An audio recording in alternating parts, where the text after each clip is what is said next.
안녕하세요. 다인입니다. 많은 분들의 관심이 쏠렸던 아크 인베스트의 우주 탐사 ETF 드디어 거래가 시작이 됐습니다. 첫 거래일은 1% 정도 하락하면서 마감을 했는데요. 이 ETF에 어떤 종목이 담겨 있는지 저만 궁금했던 거 아니죠? 그래서 제가 확인을 해봤는데 같이 한번 보실까요? 일단 지난 ETF 보는 법 편에서도 제가 말씀을 드렸듯이 저는 직접 이 아크 인베스트의 홈페이지에 들어가서 탑10 홀딩스로 뭐가 있는지 확인을 해봤습니다. 그랬더니요, 뭐 트림블, 더 3D 프린팅 ETF, 크라토스 디펜스 앤 세큐리티, L3 해리스 테크놀로지스, 뭐 징둥닷컴, 로키드 마틴, 보잉, 뭐 요런 기업들이 있더라고요. 익숙한 기업도 있고 아닌 기업도 있고, 근데 중요한 거는 이게 우주항공 관련일 수 있지 하는 것도 있지만 이게 우주항공 관련 기업이라고? 그래서 제가 또 이제 기사를 찾기 시작했죠. 본 게 바로 이 CNBC 기사입니다. CNBC 기사에도 이렇게 나와 있더라고요. ETF에 편입되어 있는 종목들을 보면 뭐 이리디움 커뮤니케이션스, 버진 갤럭틱 이런 회사들처럼 순수 우주 관련 기업들도 있지만 뭐 우주항공과 국방 관련 기업, 크라토스, L3 해리스, 로키드 마틴, 보잉 이런 것도 있다. 근데 뭐 여기까지는 우주라고 쳐줄 수 있다. 하지만 영 생뚱맞아 보이는 것도 있는데 예를 들면 중국의 이커머스 기업 징등닷컴이나 또 알리바바 그리고 또 검색을 하면 농업 관련 기업이라고 나오는 기업들도 있어요. 트림블하고 또 디어. 이거는 도대체 왜 우주 탐사 ETF인데 포함이 되어 있는 거냐 궁금하시죠?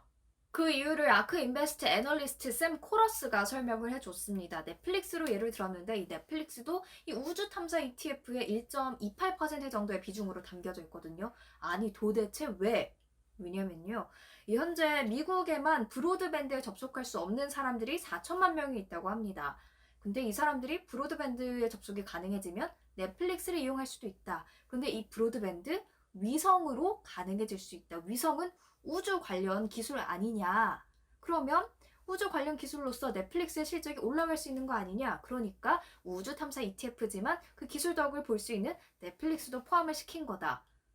듣고 보니 말이 좀 되는 것 같기는 해요. 그래서, 이게 우주 탐사 ETF에 속할 법한 기업이라고? 라는 생각이 드는 거는 이렇게 관련 기술로 뭔가 실적이 올라갈 수 있는, 덕을 볼 수 있는, 수혜를 입을 수 있는 그런 기업인가? 한번 생각해 보시면 좋을 것 같습니다. 그런데 또 한편으로 생뚱맞은 건 우주 관련 기술로 덕을 볼 수 있는 생뚱맞은 기업들은 이 ETF에 포함이 됐지만 정작 우주 관련 기업과 스펙 합병을 예고한 스펙은 이 ETF에 담기지 않았어요. 아니 얘네는 유망한 스펙 합병이 있을 것 같은데 왜 안 담았어? 라고 물어봤더니 계속해서 예의주시는 하고 있다고 해요. 하지만 이 우주 관련 기업의 경우 갑작스럽게 파산을 하는 기업들도 있고 또 계획이 아무리 거창하고 좋아 보이더라도 이 계획이 지연되는 경우가 허다하다고 합니다. 그렇기 때문에 이런 리스크를 줄이기 위해서 아직 상장하지 않은 기업들 같은 경우에는 좀 상장 후에 추이를 지켜보는 쪽으로 가려고 한다. 이렇게 설명을 했습니다. 그리고 제가 또 어떤 기사를 봤냐면요. 캐시우드, 아크 인베스트의 CEO가 이 우주 탐사 ETF에 대해 직접 인터뷰한 내용이 있더라고요. 그것도 꼭 필요한 내용들만 짧게 확인해 보실까요? 먼저 일단 첫 번째 질문은요. 왜 우주 탐사를 테마로 잡았냐였어요. 돈나무 언니의 답변은 우주 탐사 매우 거창해 보이고 실제로 거창합니다. 그런데 다른 테마 또는 다른 기술과 매우 밀접한 관련, 연관이 있는 분야입니다. 라면서 일단 운을 띄웠는데요. 지금 아크가 우주 관련 분야에서도 특히 집중하고 있는 딱 두 가지가 있다고 합니다. 바로 모바일 커넥티비티 그리고 극초음속 비행.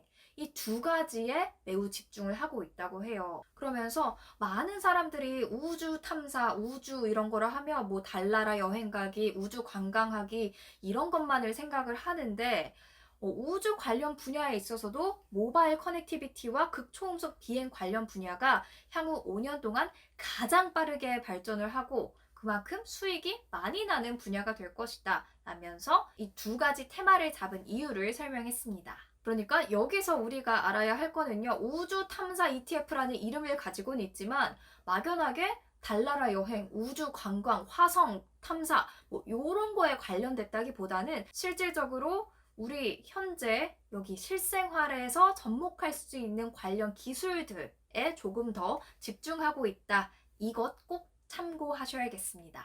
두 번째로 체크해 볼 만한 질문은 바로 이 ETF, 소형주 위주의 ETF냐, 대형주 위주의 ETF냐 이 질문이었는데요. 액티브 ETF다 보니까 앞으로의 방향이 또 담고 있는 종목 비중이 달라질 수 있죠. 그래서 이 부분도 한번 확인을 해보면요.